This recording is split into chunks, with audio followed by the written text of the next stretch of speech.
What's up, guys? Chris Siglansky here. I know it's been a little while since I made a video, and I'm really excited to kind of get back in the groove. It's been about a month, and I finally got this bike done. This is my 2020 Specialized S-Works Venge Peter Sagan edition that was released last year. And this is actually the last year that Specialized has made the S-Works Venge, which I'm pretty bummed about. I live here in South Florida, and the Venge is honestly my favorite bike that Specialized has ever made. I still have 3 of them, of the older style Venges, the 2015, the Rocket Red, and I have that High Vis Black. But this one I had to get my hands on. It was such a limited run that you couldn't even get it from Specialized.com, and I work for a bike shop. So I had to wait and literally doing a lot of searching through Pink Bike, eBay, even Facebook Marketplace. And I found a dude who was selling this thing on Facebook Marketplace, so I had to pick it up. And the bike is gorgeous. It's literally like this, it's called the Mirror Edition. So if you look at it up really close and in the sun, it kind of has like that oil slick look, which Specialized has been doing. And I know the owner of Specialized, Mike Senior, his son over at Supacaz, he's been really doing his color on a lot of his bottle cages and bar tapes, and it's becoming really fun with Specialized. So I love this bike a lot. This was his Team Bore edition. I put a little Bore water bottle on there that I got from bobshop.com. It's the official water bottles that they use on the teams. So let's kind of take a closer look on how I built this bike. My buddy Grant, give him a follow, GC Performance on Instagram and YouTube, helped me put this bad boy together. So I'm super excited just to kind of show you guys what I did with this build, what were my inspirations, and why I decided to do certain things with this bike. So right out of the gate, I like riding really aggressive, so I went with this 140 millimeter stem, honestly the same one that Peter Sagan uses. Really aggressive, very long. I'm kind of flexible. I've never really had problems with slamming my bikes and ride with them really aggressive. So a lot of people are like, man, like, you're crazy, why couldn't the steer tube that low right out of the gate if you don't like it? And honestly, I've been doing it for 5 years. I've never had a problem, thank God. One thing I did do with the stem, which was really neat, I ordered the new Tarmac SL7 stem, and I took the bolts off of it and put them on my Venge stem. So they're the titanium bolts. I know a lot of people had a lot of rusting issues if you don't really keep up to maintenance. I've seen these bolts pretty much rust out, so I took it upon myself to order the Tarmac SL7 stem, just took the bolts off it and threw it on this bike. This is the newer style of the S-Works Aero Fly 2 bar, which similar to the old one, but what they did is they kind of added like this texture to it, so you really don't have to tape your bars all the way up to here, because I know on most of my other bikes, and what a lot of guys do on their aero bars just for comfort and grip, they would wrap their bars all the way up to here. That way when they're like TTing on it with their elbows, or they're holding on to it like in a warm position, they wouldn't slip or slide. But Specialized had actually made this thing perforated, which is really cool. And if you look at the front of it, it kind of curves up in like a V motion to kind of give more aero properties. They have a wind tunnel over in Morgan Hill, California, where they do all their testing, so I thought it was kind of neat what they did. Also with this stem, which I didn't put on yet, they have a mount right here, which you could put your Garmin.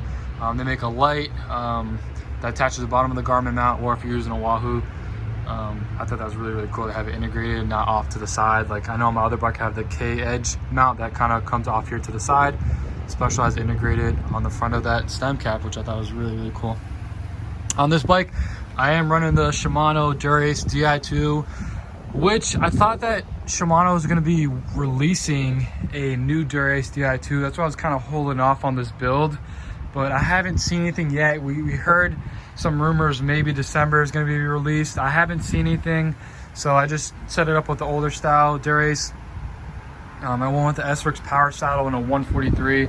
I've been using this power saddle, or this exact saddle, for about 5 years now, and I absolutely love it. When I first started cycling in 2015, I bought the Specialized Venge. It was the elite model. It was like $2,800. It came with this saddle. Obviously it wasn't the S-Works model of it, but it was just a power saddle, and I've been riding it ever since then. So Specialized, it's kind of funny, but they've been throwing the saddle almost on all of their bikes. They've been putting it on their Epics, cross-country bikes, mountain bikes. A lot of their road bikes, they've been putting the saddle on. I know the new SL7 comes with a saddle, and new Athos comes with that saddle. So I thought it was really, really cool that they fell in love with it and decided to kind of keep moving forward with that saddle. Also, I went with the brand new Roval Rapide CLX wheel set, which I honestly wanted to find a set of the team editions of the CLX 64s because I always loved the deeper dish wheel. But with this wheel set, it actually looks really cool. It's actually a 51 millimeter in the front and it's a 60 in the rear. So Specialized has always been making different wheel sets. Last year, the really popular one was the CLX 50s, and then obviously they had the CLX 64. So they kind of did this staggered wheel set, which we've seen this before with Envy. Envy has done this. They're really, really popular for making staggered wheel sets. On my Rocket Red Venge, I have the Envy 6.7, so it's actually a 60 in the front and a 70 in the rear, but they did the 51 millimeter in the front. They thought it was the best side, and the 60 in the rear. And a cool thing about it, if you take a closer look, I mean, I went with a 728C on the front of this, but if you do a 26, the carbon on the front wheel actually protrudes more than the rubber on the tire. So to me, I don't know if it was like a safety thing, but I'm like, man, I'm scared if I hit a bump or a rock, I didn't want to like crack or mess up the wheel. So I just did a 28, which it fits perfectly. It's almost like flush to the front of that rim. And then obviously in the back, it's a thinner profile carbon on wheel, so the rubber obviously is thicker and wider than the carbon. What I also did down here, since I live in Florida, there's not a lot of hills, not a lot of mountains. Usually Specialized, or at least on Shimano, on their setup, on their brakes, they would do 140 rear, 160 in the front. So I'm like, I really like the small look of the disc brakes. So what I went ahead is I ordered a Dura-Ace 140, threw it on the front of this wheel, and if you take a close look, what Shimano does, which is really cool right there, it says on that bracket for 140, you flip in that position, and if you want to run a 160, you literally just take this little bracket out, turn it upside down, and it creates spacing for a 160 rotor. So I like the smaller look. I think it's really clean, really flush. Again, there's not a lot of mountains or hills over here, so I don't need insanely big brakes to stop. So I like that really clean, flush look. Also, what I went ahead and did is I did the S-Works power cranks, which these are honestly my favorite cranks that Specialized has ever done. I love the color, I love the look. These are the non-power editions though. I mean, with the power meter built into them. They're just the standard ones. I have the power meter, but I decided just to go with a cleaner look. I'm not really worried about power. On this bike, I'm not going to be honestly riding it as much. And I did the Praxis Aero chainring, the 5442. It's their TT chainring. So I went with that because I've been riding 53, and I'm like, man, like I feel like I want one more gear. And on my other bikes, I have a 1x setup. So I'm like, man, what's a company that makes a 54 2x chainring setup that I can get? And I know Specialized has been using Praxis a lot, so I found this, threw it on there. I think it looks great. Also with the KMC SL, which is their super light train. I did it in gold. I usually do gold on all my bikes, and I love the way it looks. It really pops. But I feel like I could have done it in black or just a plain silver. And on the back, on the cassette, I just went with a Shimano Ultegra 1125, just kind of like a more compact chainring setup. When I purchased the bike, the guy who got it from told me there's a few little scratches and marks. So I don't know if this is like his heel chips on here.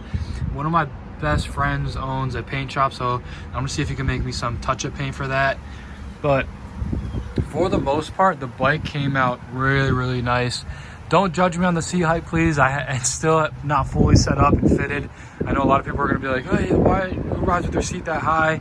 I don't. It's actually gonna come down a little bit, so do not be alarmed or scared. We're gonna throw some pedals on it and hopefully take this thing out this weekend on a group ride and see how she does. Until then, see you guys later. Like, comment, subscribe, and until next time, guys, have a blessed day.